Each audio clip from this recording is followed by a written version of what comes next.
রমজান মাসে সদকাতুল ফিতির আদায় করার জন্য সাহাবায়ে কেরাম সৎকার মাল নবীজির কাছে এনে জমা রাখলেন। আবু হুরায়রা রাদিয়াল্লাহু তাআলা আনহুকে নবীজি পাহারাদার নিযুক্ত করলেন মাল পাহারা দেওয়ার জন্য। তিনি বলেন, ওয়াক্কালানি রাসূলুল্লাহি সাল্লাল্লাহু আলাইহি ওয়াসাল্লাম ফি হিফজি যাকাতি রমাদান। রাসূলুল্লাহ সাল্লাল্লাহু আলাইহি সাল্লাম আমাকে নিযুক্ত করলেন রমজান মাসের সদকাতুল ফিতরের মাল পাহারা দেওয়ার জন্য। আমাকে নিয়োগ দিলেন, নিযুক্ত করলেন আমি যেন মাল পাহারা দিই। রাতের বেলা পাহারাদারি করতেছ। আতানি আতিন ফাজালা ইয়াহসু মিনাত তাআম। রাতের বেলা একজন আসছে, আইসা খাবারে হাত দিস, সদকাতুল ফিতরের ওই মালে হাত দিস। আমি ধরে ফেললাম, ধরে তাকে বললাম, লারফাআন্নাকা ইলা রাসূলিল্লাহি সাল্লাল্লাহু আলাইহি ওয়াসাল্লাম, আমি তোমাকে আল্লাহ রসুল সাল্লাল্লাহু আলাইহি সাল্লামের কাছে নিয়ে যাব। চোর আবু হুরায়রা রাদিয়াল্লাহু তাআলা আনহুকে বললেন, আলাইয়া ইয়ালুন ওয়ালি হাজাতুন শাদীদা, আমার দায়িত্বে আমার পরিবার আছে, আমার অনেক প্রয়োজন আছে, অভাবের তাড়নায় আমি আসছি আজকে চুরি করতে। ভাই তুমি আমাকে ছেড়ে দাও, ওয়াদা করতেছি আমি আর কখনো আসব না। আবু হুরায়রা রাদিয়াল্লাহু তাআলা আনহু চোরকে ছেড়ে দিলেন। পরের দিন সকালে রসুল সাল্লাল্লাহু আলাইহি সাল্লামের সাথে সাক্ষাৎ করতে আসলেন, রাতের ঘটনা জানাবে। ঘটনা বলার আগে নবী বলতেছেন, মা ফাআলা আসিরুকাল বারি হাতাইয়া আবা হুরায়রা, আবু হুরায়রা গত রাতে তোমার বন্দির খবর কি, তোমার সাথে কি কি করছে একটু বলো তো। এর মানে আল্লাহ তাআলা গত রাতের ঘটনা আবু হুরায়রা রাদিয়াল্লাহু তাআলা আনহুকে ওহির মাধ্যমে, আবু হুরায়রার এই ঘটনা নবীকে আল্লাহ ওহির মাধ্যমে আগে জানায় দিস। আবু হুরায়রা রাদিয়াল্লাহু তাআলা আনহু বললেন, হুজুর চোর আসছিল, আসার পর শাকা ইলাইয়া হাজাতান শাদীদাতান ওয়া ইয়ালান ফারাহিমতুহু ফাখাল্লাইতু সাবিলা, আমার কাছে সে অভিযোগ পেশ করেছে তার দায়িত্বে তার পরিবার আছে, তার প্রচণ্ড অভাব, এই অভাব অনটনের মধ্যে পড়ে সে আমার কাছে আসছে চুরি করার জন্য। হুজুর আমার মায়া লাগছে, তাই আমি তাকে ছেড়ে দিলাম। নবীজি বললেন, কাযাবাকা ওয়া ইন্নাহু সায়াউদ, মিথ্যা কথা বলছে, ও আবার আসবে। নবীজি কি বললেন? চোর মিথ্যা কথা বলছে, সে আবার আসবে। আবু হুরায়রা রাদিয়াল্লাহু তাআলা আনহু বলেন, আমি নিশ্চিত হয়ে গেলাম চোর আবার আসবে, কারণ নবীজি বলেছেন যেহেতু, তার মানে নিশ্চিত আসবে। পরের রাতে আমি অপেক্ষায় আছি চোর ধরার। চোর সাহেব রাতে চলে আসছে। আসার পর আমি চোরকে ধরে ফেললাম। ধরার পর আমি চোরকে বললাম, আজকে আর তোমাকে আমি ছাড়বো না, যা কিছুই বলো। চোর বলতেছে, আমি ওয়াদা করছিলাম আসবো না। তাহলে তুমি বুঝো কতটা বিপদগ্রস্ত হলে একটা মানুষ ওয়াদা খেলাফ করে আবার আসে। আমার অভাবের কারণে আমি গতকালকে আসছিলাম, তুমি বুঝো আমি ওয়াদা করছিলাম আসবো না, আজকে প্রচণ্ড অভাবের কারণে আসছি, ভাই ছেড়ে দাও আমারে। গতকালকের সে অভিনয় আজকে আরো সুন্দর হয়েছে, উনি ছেড়ে দিছে। রাসূলুল্লাহ সাল্লাল্লাহু আলাইহি সাল্লামের কাছে আসলেন। আসার পর নবীজি বললেন, মা ফাআলা আসিরুকাল বারিহাতা ইয়া আবা হুরায়রা, আবু হুরায়রা গত রাতের খবর কি, বন্দি কি কি করছে বলো। সাহাবী বললেন, ইয়া রাসূলুল্লাহ, চোর আবার আমার কাছে এমন ভাবে অভাব অনটন পেশ করছে, আমার মায়া লাগছে, ফারাহিমতুহু ফাখাল্লাইতু সাবিলা, প্রচুর মায়া লাগছে, আমি তাকে ছেড়ে দিলাম। নবীজি বললেন, ইন্নাহু সায়াউদ কদ কাযাবাকা, মিথ্যা বলছে, আবার আসবে। রসত্তুহু সালিসা, আমি তৃতীয় রাতে ওত পেতে বসে আছি যে আজকে তুমি আসবা আর ধরবো আর নবীজির কাছে নিয়ে যাব। আজকে যতই তুমি বাহানা পেশ করো কোনো লাভ হবে না। তৃতীয় রাতে অপেক্ষা, চোর আসছে।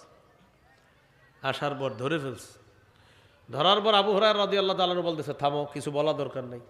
তুমি যে বলবা এই সমস্যা ওই সমস্যা, এগুলা বলা দরকার নাই, আজকে বলাই দরকার নাই, তোমাকে নবীজির কাছে নিব। চোর বলতেছে, কথাটা শুনবা তো। কি কথা? দানি উআল্লিমকা কালিমাত, চোর বলতেছে আমাকে ছেড়ে দাও, আমি তোমারে কিছু বিদ্যা শিখিয়ে দিই, তোমার কাজে আসবে। কি শিখিয়ে দিই? বিদ্যা। হাদিসে আসছে কানু আহরাসান নাসি আলাল ইলম, সাহাবায়ে কেরাম ছিলেন এই পৃথিবীর মানুষের মধ্যে সবচেয়ে বেশি এলেম অন্বেষণের প্রতি তাদের আগ্রহ সবচেয়ে বেশি ছিল। সাহাবী চিন্তা করলেন বিদ্যা শিখাবে, এটা তো মিস করা যায় না। আচ্ছা ঠিক আছে, শিখাও, দেখি কি করা যায়। চোর এবার আবু হুরায়রা রাদিয়াল্লাহু তাআলা আনহুকে বলতেছে, ইযা আওয়াইতা ইলা ফিরাশিকা ফাকরা আয়াতাল কুরসি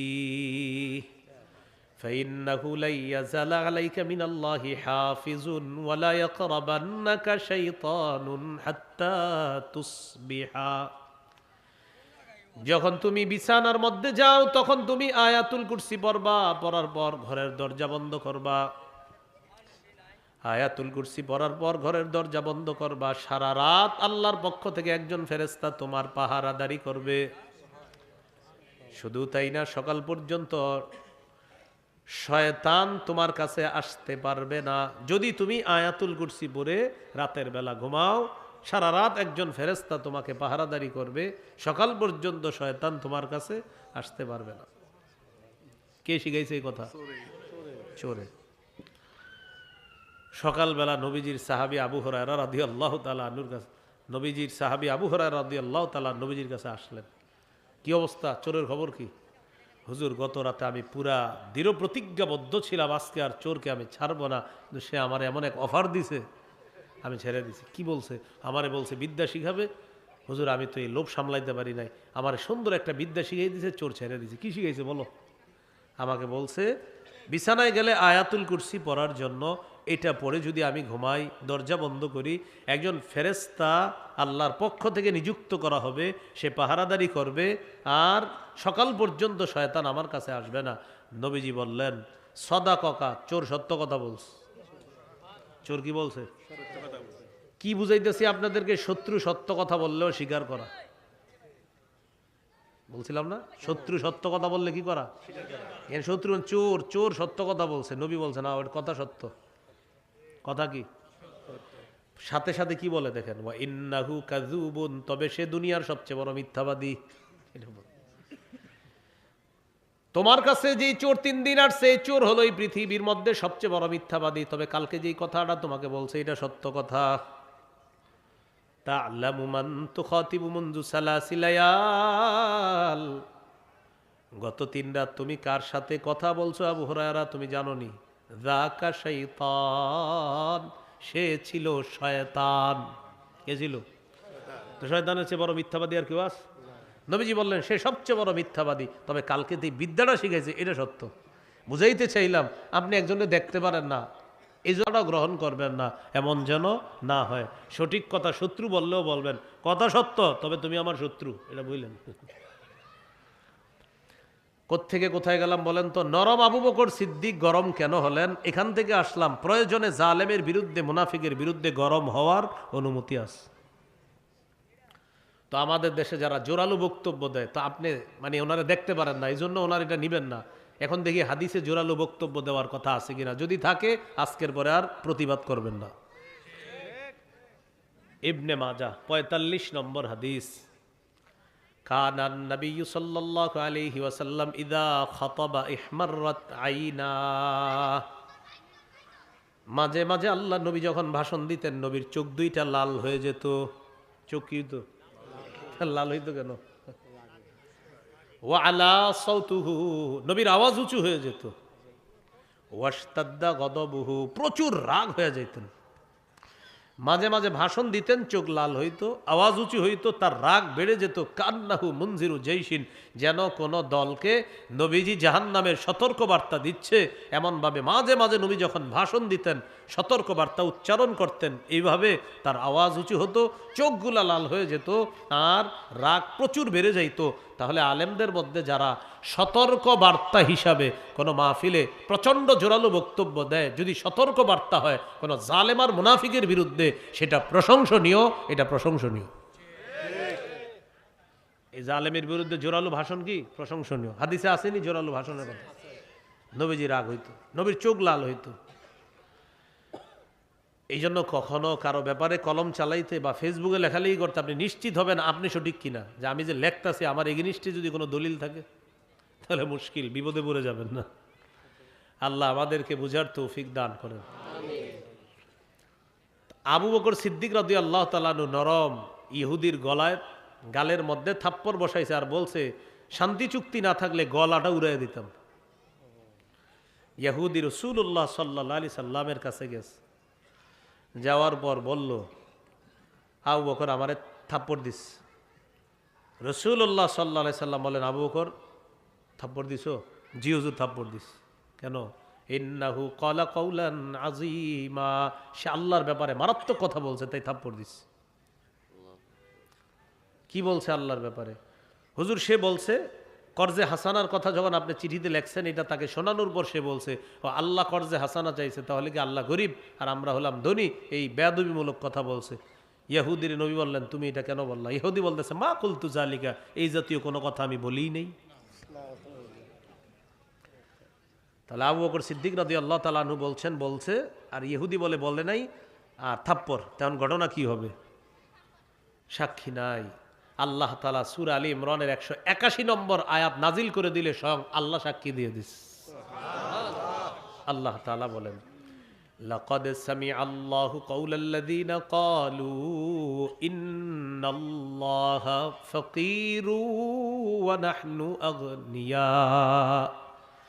অবশ্যই আল্লাহ শুনেছেন তাদের কথা যারা বলে আল্লাহ ফকির, আমরা হলাম ধনী। আপনার সাহাবী আবু বকর এই কথা শোনার পর ইহুদির গালের মধ্যে চর বসায়া দিছে।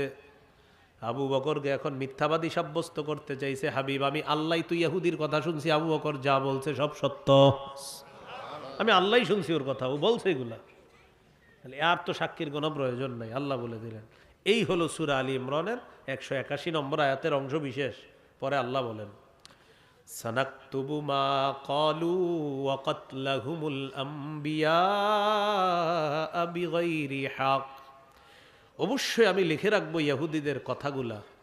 ওয়া কাতলাহুমুল আমবিয়া বিগাইরি হক, তারা যে অন্যায়ভাবে নবীদেরকে হত্যা করেছে এটাও লিখে রাখবো। আল্লাহ লিখে রাখবে দ্বারা উদ্দেশ্য হলো না'মুরুল মালাইকাতা বিকিতাবাতিন, আমি ফেরেশতাদেরকে আদেশ করব তারা লেখার জন্য। এটা হলো আল্লাহর লেখা, মানে আল্লাহ ফেরেশতাদেরকে দিয়ে লেখাবেন। কিয়ামতের দিন আমি বলবো, ওয়া নাকুলু যুকু আযাবাল হারিক, আমি বলবো তোমরা প্রজ্বলিত আগুনের আযাব আস্বাদন করো, জ্বলন্ত আগুনের আযাব আস্বাদন করো। হারিক মানে যা জ্বালিয়ে পুড়িয়ে ভস্ম করে দেয়, ছাই করে দেয়, এমন আগুনের আযাব তোমরা ভোগ করতে থাকো। নাউজুবিল্লাহ।